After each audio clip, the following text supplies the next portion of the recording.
नमस्कार मैत्रिणींनो, आज मी तुमच्यासाठी मस्त पुरणपोळी रेसिपी घेऊन आलेली आहे। मस्त मऊसूद अशी नरम पुरणपोळी, चविष्ट अगदी पेढ्यासारखं पुरण बनणारं आहे। आणि हे पुरण आपण साखर आणि गुळाचं दोन्ही मिळून बनवणार आहोत। तर चला आपण पाहूया पुरणपोळीची रेसिपी, पुरणाची रेसिपी। तुम्ही ही रेसिपी नक्की ट्राय करा, तुमच्या मैत्रिणींना शेअर करा, माझ्या चॅनलला सबस्क्राईब करा आणि माझ्या व्हिडिओला लाईक करा। चला तर बघूया आपण माझी पुरणपोळीची रेसिपी। त्यासाठी मी इथे 1/2 किलो हरभऱ्याची डाळ घेतलेली आहे। ही डाळ मी 2 वेळा स्वच्छ पाण्याने धुवून घेत आहे। मस्त डाळ स्वच्छ पाण्याने धुवून घेत आहे आणि कुकरमध्ये ती डाळ शिजवून घेत आहे। मी डाळीच्या 3 पट पाणी टाकत आहे शिजवायला। मी 1 ग्लास डाळ घेतली होती तर 3 ग्लास पाणी टाकत आहे। 3 ग्लास पाणी घेत आहे शिजवायला आणि मस्त अशी कुकरमध्ये 4 शिट्ट्या आणून घेत आहे। मीडियम फ्लेमवर 4 शिट्ट्या आणून घेतलेल्या आहे आणि इथे बघा आपली डाळ अगदी अशी मस्त शिजलेली आहे। आता आपण त्यातलं पाणी गाळून घेऊया, पाणी ड्रेन करून घेऊया। बघा या पाण्याचा उपयोग आपल्याला भाजी बनवताना होईल। कोण्या भागामध्ये त्याला रस्सोई म्हणते, कोणी रस्सी म्हणते, कोणी कट म्हणते। तर आपल्याला कट बनवायचं आहे, तर कट बनवायला आपल्याला ते पाणी कामी येईल, त्यासाठी ते पाणी आपण राहू देऊ। भाजी बनवायच्या वेळेस आपल्याला उपयोगी येईल। आता ही पुरण चाळणीमध्ये पुरणाची डाळ टाकून ठेवलेली आहे मी। आता ही अशा पद्धतीने मी पुरण चाळणीने बारीक करून घेत आहे। या चाळणीच्या साहाय्याने आणि वरतून चमचा गोल गोल फिरवत अशी ही डाळ मी बारीक करून घेत आहे। तुमच्याकडे जर ही चाळणी नसेल तर तुम्ही मिक्सरमधून सुद्धा ही डाळ बारीक करून घेऊ शकता। जेव्हा माझ्याकडे पुरणाची चाळणी नव्हती तेव्हा मी मिक्सरमधूनच बारीक करून घ्यायची।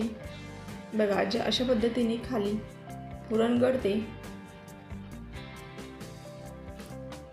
बघा अशा पद्धतीने इझिली पटकन याने पुरण आपल्याला बारीक करता येते, पुरण असं गाळून घेता येते। याने आपलं पुरण खूप सॉफ्ट बनते।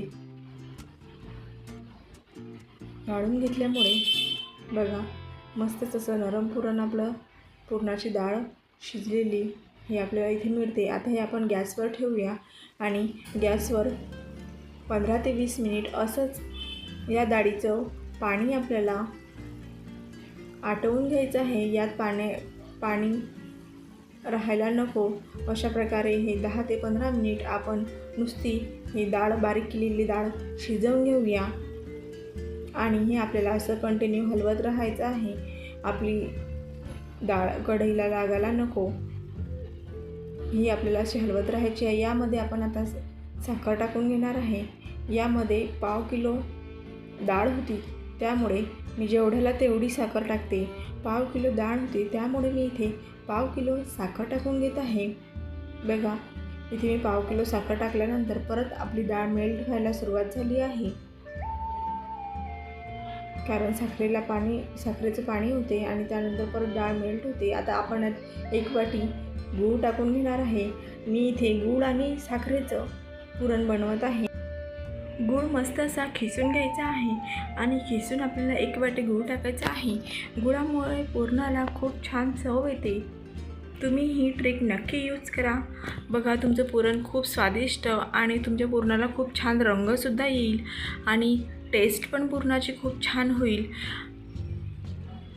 इथे मी 1 वाटी गूळ टाकून घेतला आहे आणि 1 ग्लास साखर टाकली। 1 ग्लास डाळ होती माझी। तुमच्या आवडीप्रमाणे तुम्ही आणखी पण यात साखरेचं, गोडाचं प्रमाण वाढवू शकता। आता बघा पुरण किती छान सॉफ्ट झालेलं आहे आणि पुरणामध्ये साखर आणि गूळ टाकल्यामुळे आणखी त्याला पाणी सुटलेलं आहे, त्याचं पाणी झालेलं आहे। आणि आता हे पुरण आपल्याला पुन्हा असं आटवून घ्यायचं आहे। हे असंच 25 ते 30 मिनिट आपल्याला मीडियम फ्लेमवर हलवत राहायचं आहे। आणि बघा पुरण आपल्याला शिजवून घ्यायचं आहे। इथे आपण आता यामध्ये जायफळ टाकून घेणार आहे। जायफळ पूड, इलायची पूड आपण इथे टाकून घेणार आहे। याने पुरण खूप चवदार बनते आणि पचायला सुद्धा हलकं जाते। जायफळमुळे आपल्याला पुरणाचा काही त्रास होत नाही, पचन व्यवस्थित होते। बघा मस्त असा वास आलेला आहे जायफळचा, खूप छान सुगंध आलेला आहे। गोड पुरण, साखर, गूळ, जायफळ, मस्तच खूप छान सुगंध आलेला आहे पुरणाचा आणि आपलं पुरण शिजत आहे।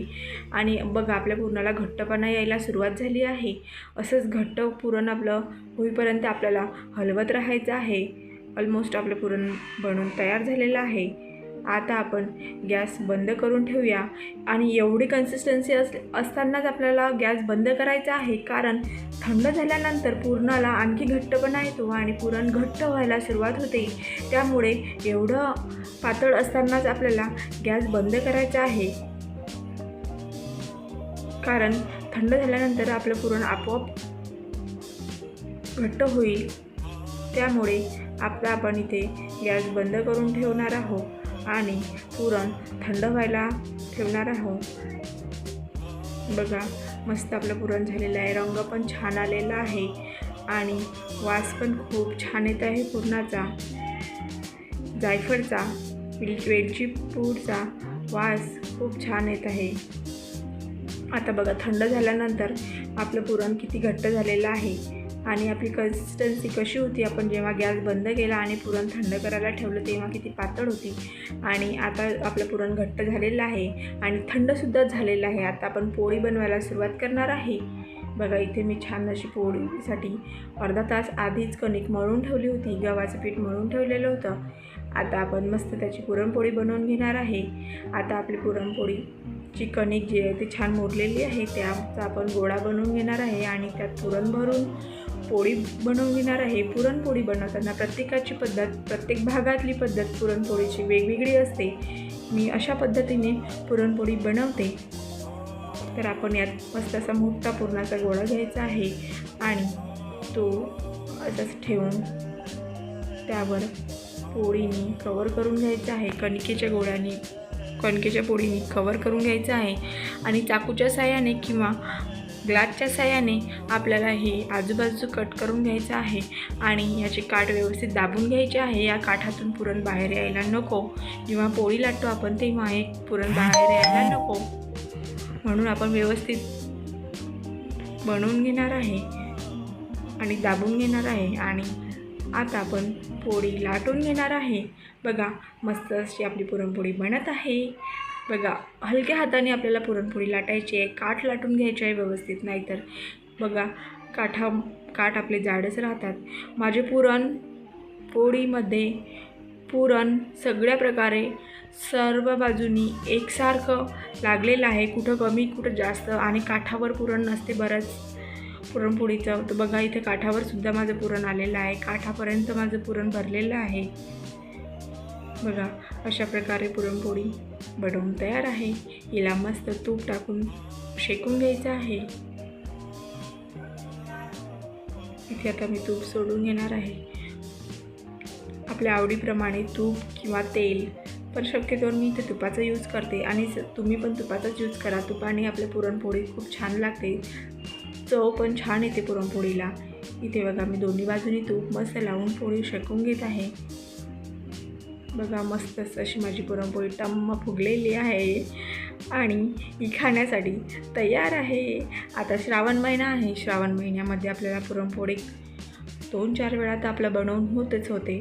तुम्ही माझं पुरण अशा पद्धतीची रेसिपी नक्की ट्राय करा आणि माझ्या चॅनलला लाईक करा, शेअर करा, सबस्क्राईब करा आणि माझा व्हिडिओ पूर्ण बघितल्याबद्दल तुम्हा सर्वांची खूप खूप मनापासून धन्यवाद। बघा आपली पुरणपोळी खाण्यासाठी तयार आहे। मस्त अशी पुरणपोळी बनवून तयार आहे। तुम्ही नक्की ट्राय करा. बघा शेवटपर्यंत काठापर्यंत पुरण भरल्या गेलेलं आहे पोळीचं. अशा पद्धतीने मी पोळी केलेली आहे. एकसारखी लाटूनसुद्धा दाखवलेली आहे. हलक्या हाताने पुरणपोळी आपली लाटायची आहे. धन्यवाद.